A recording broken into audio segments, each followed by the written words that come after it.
slapping tariff on everyone, even the penguins. Yep, if you are on planet Earth and Tusker included, you might just make it onto Trump's Tariff Tuesday Liberation Edition hit list. 54%, nah. 104%? Old news. We are talking about 125%, baby.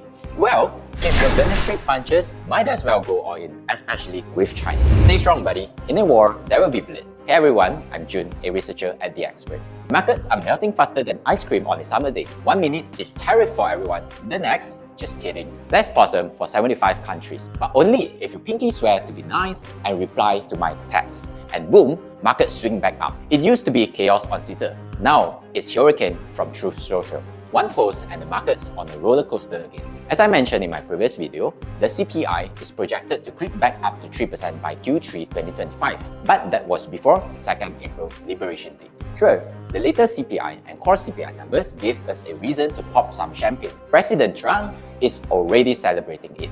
But hold that toast, because the full impact of those hefty April tariff hasn't hit yet. Companies are scrambling right now. Do they shift production elsewhere or just pass the cost to the consumers? So far, the verdict seems to be pass it on. Jay Foreman, the CEO of Basic Fund, warned that up to 80% of toys sold in the US could double in price by the 2025 holiday season, thanks to a jaw-dropping 125% tariff on Chinese goods. Ferraris hiking price up to 10%. Jaguar Land Rover pause US shipment. Audi holding cars at the ports. And then there's Apple.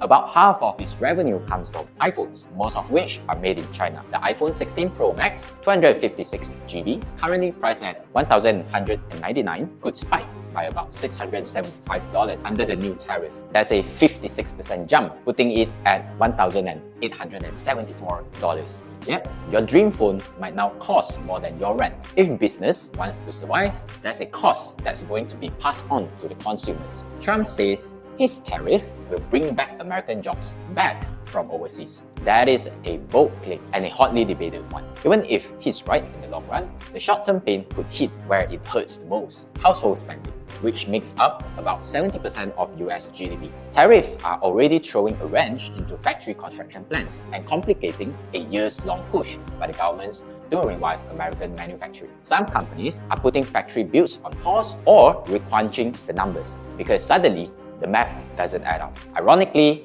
during Trump's first term, tariff led to factory closures due to rising costs. And get this, the recent surge in US factory investment is largely thanks to billions in subsidies from the Biden administration, aimed at boosting semiconductor productions, EV manufacturing, and renewable energy projects. Add in companies wanting to shorten supply chains post-COVID, and that's what's really been fueling the momentum, not tariffs. The US economy has stayed surprisingly resilient, something we have pointed out many times during the Biden administration, even without tariff. A big reason, the US is already shifting from a manufacturing-driven economy to a service-based one. Here's where Trump administration tariff math missed the mark. It was laser-focused on goods, while largely ignoring services, even though services are the backbone of the US economy. Think streaming subscription, software, finance, consulting, all the good stuff.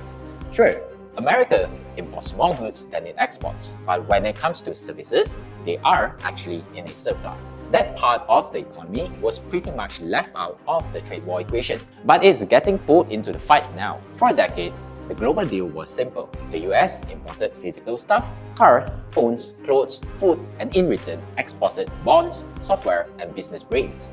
Now, that balance is getting shaken up. But hey, at the end of the day, it's the administration that calls the shot.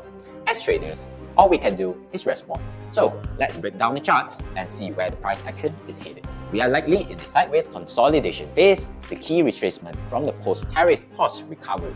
That's the 0.5 FIB landing around 18,000, right at S2 support. On the flip side, sellers are showing up near 19,200, just under the pivot resistance. So until we get a clean break above the pivot or below S2, so it's gonna be a more choppy, undecisive trend. Same story over on the US 500. Price is bouncing between S1 at 5,500 and S3 at 5,080.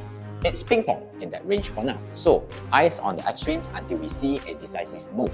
Stay nimble, manage your risk, and don't get baited by the noise. Inflation may be cooling, but tariffs are just warming up.